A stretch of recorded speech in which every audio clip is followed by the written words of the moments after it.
दोस्तों, मैं आदिल खान। जिसका डर था वही हो रहा है। किसानों के सामने एक भीड़ खड़ी कर दी गई है जो किसानों को गद्दार बता रही है और उनसे दिल्ली की सरहदें खाली करने की मांग कर रही है, या यूं कहें कि उन्हें धमकी दे रही है कि सरहदें खाली कर दो, अपने घरों को लौट जाओ। इस भीड़ को स्थानीय लोगों की भीड़ भी बताया जा रहा है, जबकि इसमें हिंदू सेना जैसा एक संगठन भी शामिल है। जब किसानों से संगठन के लोग सिंघू बॉर्डर पर रास्ता खाली करवाने पहुंचे तो जय श्री राम के नारे लग रहे थे।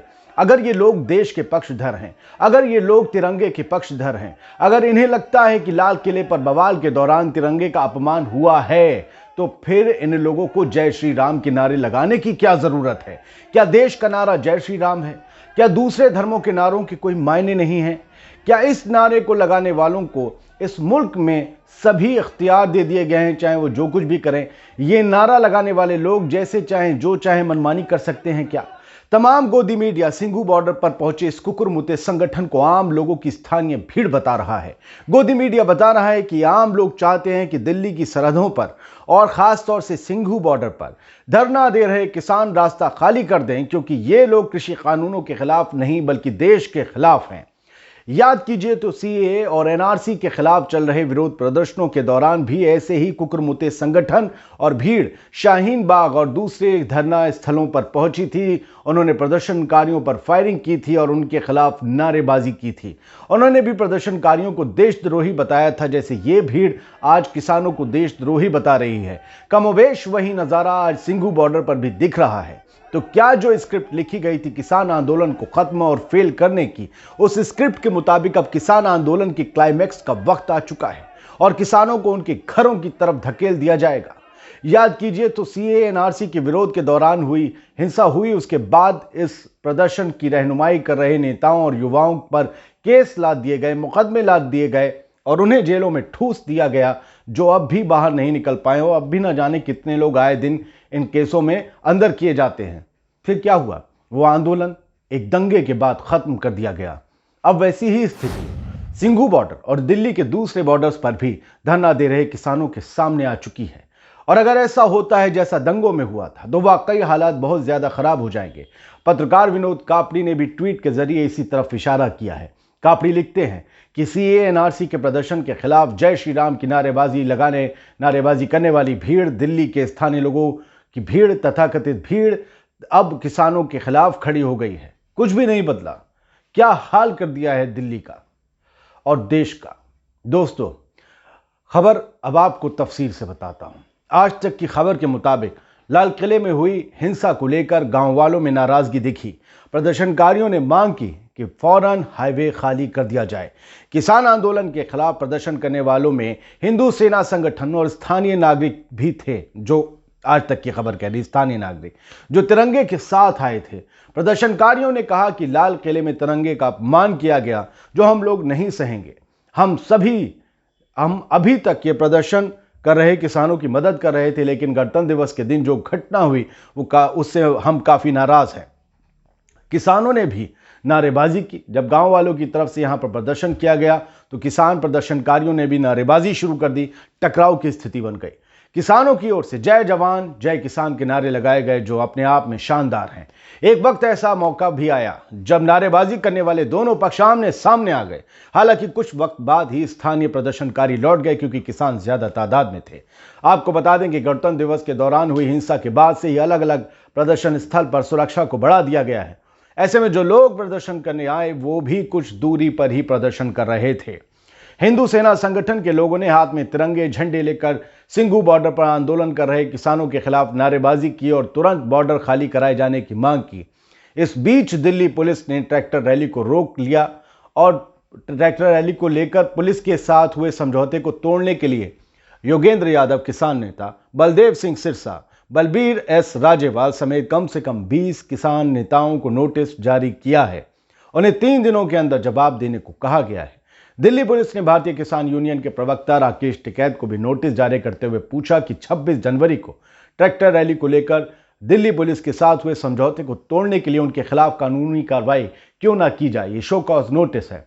भारतीय किसान यूनियन के नेता राकेश टिकैत के गाजीपुर बॉर्डर स्थित मीडिया सेंटर पर भी पुलिस ने नोटिस लगा दिया है। पुलिस ने 26 जनवरी को हुई हिंसा के मामले में या बवाल के मामले में या उत्पात के मामले में राकेश टिकैत, योगेंद्र यादव सहित उन सभी 40 नेताओं के खिलाफ मामला दर्ज किया है जो सरकार के साथ वार्ता में 11 दौर की वार्ता में शामिल थे।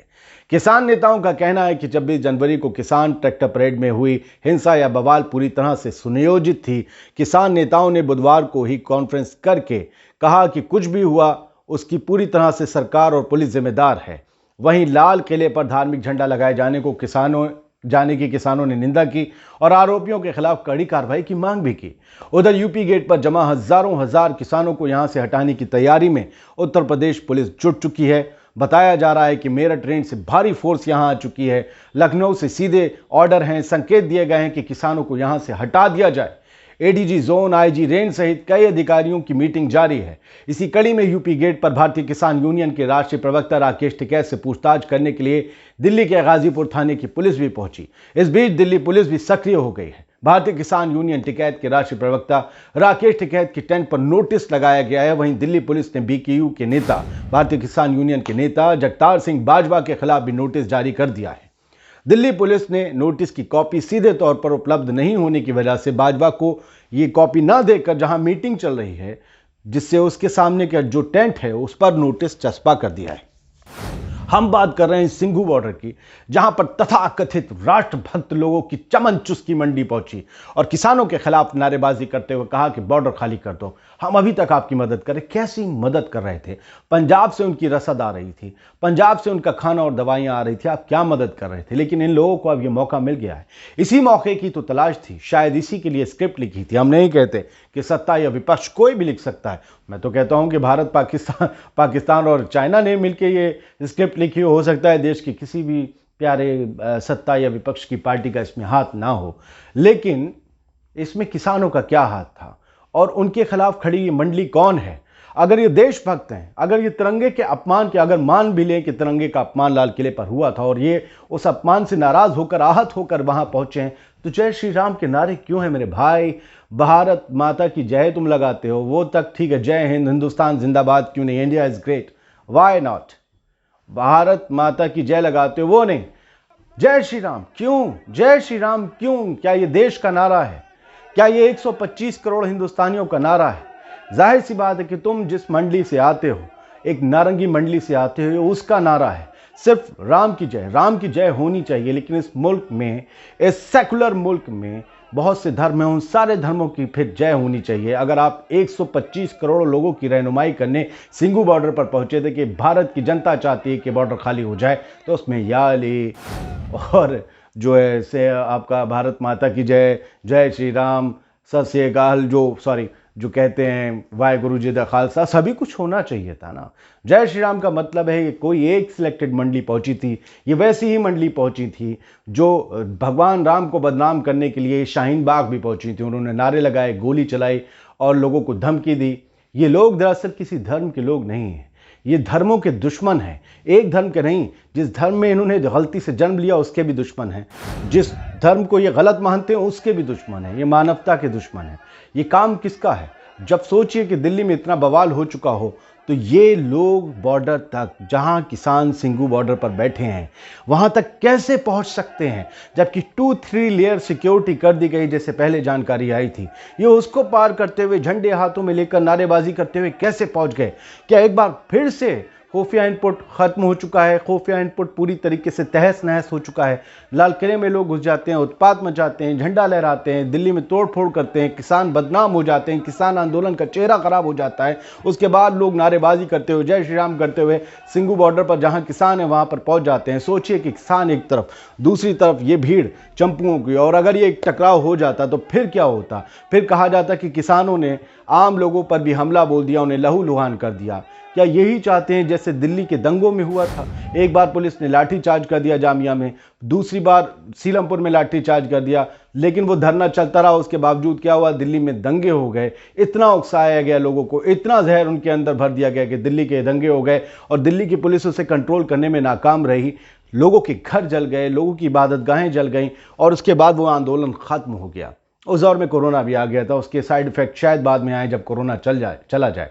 लेकिन उस मामले में क्या हुआ, उस मामले को लीड करने वाले, उस मामले से या उस सीए एनआरसी के प्रोटेस्ट से ताल्लुक़ रखने वाले सभी लोगों को अरेस्ट कर लिया गया, ज़्यादातर लोगों को। वो सिलसिला जारी है। लेकिन श्री राम सेना या जय श्री राम के नारे लगाने वाली ये हिंदू सेना जो है, ये अपने मज़हब को तो बदनाम कर रही है, दूसरे मज़हब को भी टेरराइज कर रही है, दूसरे लोगों को। क्या ये लोग किसानों को आतंकित करने के लिए निकल पड़े और इस भीड़ को स्पॉन्सर्ड किया गया है? इसमें क्या बीजेपी का हाथ है? इसमें क्या विपक्षी दलों का हाथ है? ये जांच का विषय है। लेकिन ये स्थानीय लोग बिल्कुल भी नहीं थे, इनकी जांच की जाए। अगर ये स्थानीय थे तो इन्हें उकसाकर या पैसे देकर या स्पॉन्सर्ड कर कर किसने भेजा था? और ये अगर देश के लिए गए थे, अगर ये तिरंगे के लिए गए थे, तो जय श्री राम का नारा क्यों? सबका नारा होना चाहिए था। खुदा करे कि कोई टकराव किसानों का किसी के साथ ना हो, क्योंकि उनकी भीड़ में छुपे दीप सिंधु जैसे लोगों ने जो किया है, उसकी वजह से पूरा किसान आंदोलन बर्बाद और बदनाम हो चुका है। कई संगठन अब पीछे हट रहे हैं, किसानों के कई किसान नेताओं पर एफआईआर दर्ज हो चुकी है। पुलिस बड़ी कार्रवाई करने के पूरी एक फिराक में है इस आंदोलन को आंदोलन स्थल से हटाने के लिए और आंदोलनकारियों को उनके गांव घरों में या जेल में भेजने के लिए। देखते हैं क्या होता है। सारी अपडेट से आपको रूबरू करवाते रहेंगे। फिलहाल के लिए शुक्रिया। अपना बहुत ख्याल रखिए और सुरक्षित रहिए। सोचते रहिए और सच बोलते रहिए। यही जिंदा होने की निशानी है। जय हिंद।